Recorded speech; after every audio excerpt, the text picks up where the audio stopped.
Salam sejahtera untuk kita semua. Halo semuanya dan juga ibu dosen yang terhormat. Izinkan saya mempresentasikan materi bahasa Indonesia dari bab 6 yaitu materi paragraf. Sebelumnya izinkan saya perkenalkan diri. Saya Patricia Gracia dengan NIM 2561-209-435 dari kelas DAA yaitu Bisnis Digital. Pada pertemuan 6 atau bab 6 ini kita akan membahas tentang paragraf. Apa itu paragraf? Paragraf sendiri atau disebut juga alinea merupakan rangkaian kalimat yang saling berhubungan dan membentuk satu pokok pembahasan. Kalimat-kalimat tersebut saling berkaitan satu sama lain dan mengusung satu pokok pikiran tertentu. Jadi, paragraf itu merupakan bagian dari karangan tertulis atau bagian tuturan, kumpulan dari beberapa kalimat yang saling berkaitan satu sama lain. Nah, paragraf juga memiliki syarat loh. Yang saya ketahui ada 3 syarat. Pertama yaitu kesatuan, yang kedua ada koherensi, yang ketiga ada kelengkapan. Yang pertama dahulu ya, yang pertama yaitu kesatuan. Paragraf hanya memuat satu gagasan utama yang didukung oleh gagasan penjelas yang selaras dan tidak bertentangan.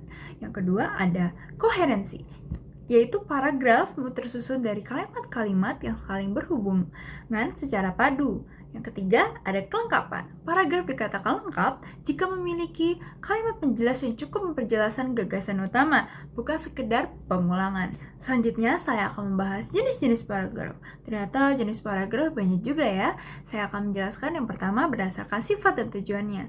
Nah, paragraf berdasarkan sifat dan tujuan itu ada 3 yang saya ketahui. Yang pertama ada pembuka, penghubung, dan penutup. Pertama ada pembuka, di mana paragraf berfungsi untuk mengantarkan pokok pikiran serta menarik perhatian pembaca agar memiliki kesiapan dalam mengikuti pembahasan yang akan disampaikan selanjutnya. Yang kedua ada penghubung, di mana paragraf yang terletak di antara paragraf pembuka dan penutup serta berisi inti pembahasan dalam tulisan. Yang terakhir ada penutup. Paragraf penutup berfungsi untuk mengakhiri karangan dan memuat kesimpulan dari pembahasan yang telah diuraikan atau disampaikan sebelumnya. Jenis paragraf kedua yaitu berdasarkan letak kalimat utama. Yang pertama itu ada deduktif, yang kedua yaitu ada induktif, dan yang ketiga ada campuran, dan juga yang terakhir ada paragraf interaktif. Kita mulai dari jenis paragraf pertama yaitu paragraf deduktif, di mana kalimat utama terletak di awal paragraf, seperti contoh yang saya berikan di dalam PPT, di mana kalimat topik terletak pada awal alinea atau paragraf, dan sisanya itu kalimat penjelas. Dan jenis paragraf yang kedua yaitu paragraf induktif, di mana kalimat utama terletak pada di akhir paragraf atau alinea. Yang ketiga ada jenis paragraf yaitu paragraf campuran, di mana kalimat utama terletak di awal dan di akhir paragraf, seperti contoh yang saya berikan seperti ini. Dan jenis paragraf berdasarkan letak kalimat utama yang terakhir yaitu ada paragraf interaktif, di mana kalimat utama terletak di tengah-tengah paragraf.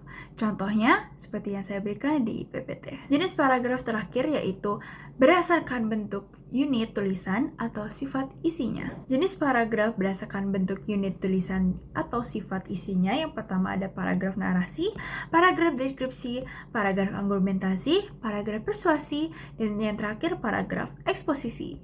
Yang pertama dahulu yaitu ada paragraf narasi, di mana itu menceritakan suatu kejadian secara runtut dan memiliki alur yang jelas dari awal hingga akhir, mengandung peristiwa atau konflik. Yang terakhir yaitu tersusun atas unsur tema, latar, alur, tokoh, dan sudut pandang.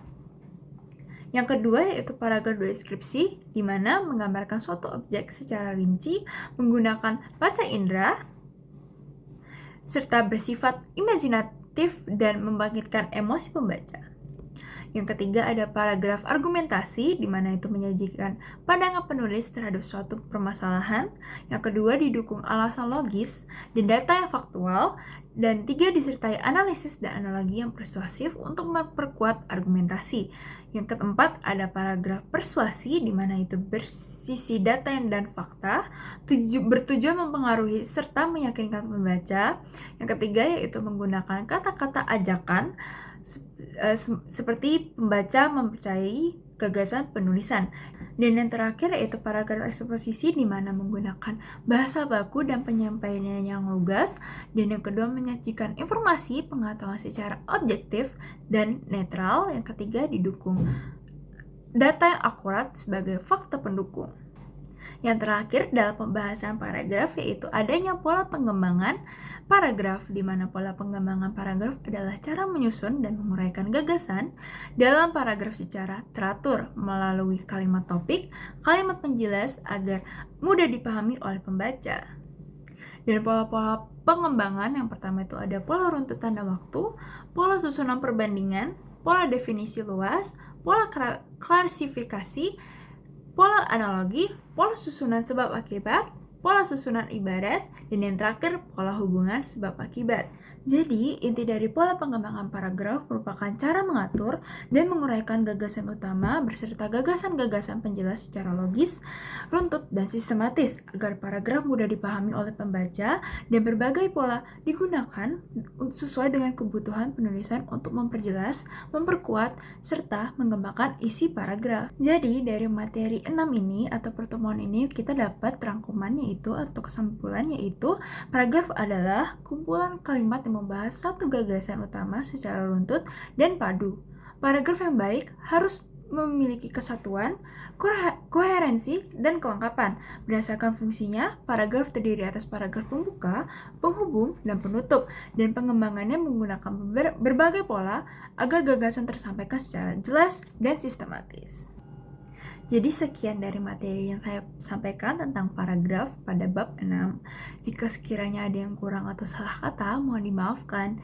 Terima kasih.